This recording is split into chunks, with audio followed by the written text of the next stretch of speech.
Iginiit ng Philippine Coast Guard na walang itinanim na ebidensya sa gitna ng paghahanap sa mga nawawalang sabongero sa Taal Lake. Para patunayan yan, inilabas sila ang actual footage sa pagsisid sa lawa. Narito ang report.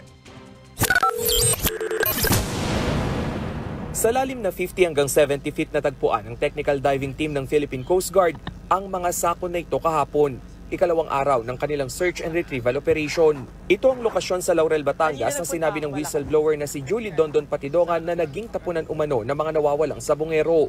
Sa underwater footage, makikitang balot ng putik at gutay-gutay ang hibla ng mga sako. Paliwanag ng PCG para hindi magkalat ang mga laman ng sako sa oras na hanguin, binabalot ito sa net at panibagong sako. Na common sense lang naman yun na pag inangat mo at may opening, it might fall out, no? Hindi natin mape-preserve yung integridad ng mga nakukuha natin sa bottom. Giit pa ng opisyal, walang hokus-pokus. Wala raw itinatanim na ebidensya. Paliwanag niya sa mga nagdududa sa operasyon. That's normal, no?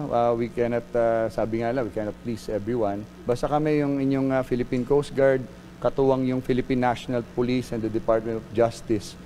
Tuloy-tuloy lang namin gagawin yung aming trabaho professionally, diligently and properly. Mula sa ground zero, sinisisid ng mga diver ang hanggang sa 120 meters na palibot ng lawa. Posible rin daw na palawigin pa ng PCG ang paghahanap sa mga susunod na araw. Lumipat na tayo from yung last na nakuha natin kahapon, no, na suspicious object. Nag-move tayo ng northeast, no, 10 meters northeast. Dahil dito naapektuhan ng halos lahat ng negosyong nakadepende sa lawa, kabilang ang industriya ng tawilis at tilapia sa bayan ng Balete. Ang aasahang iba, pagka wala pong isda, wala pong mga trabaho, kundi ganyan lang ang hanap buhay.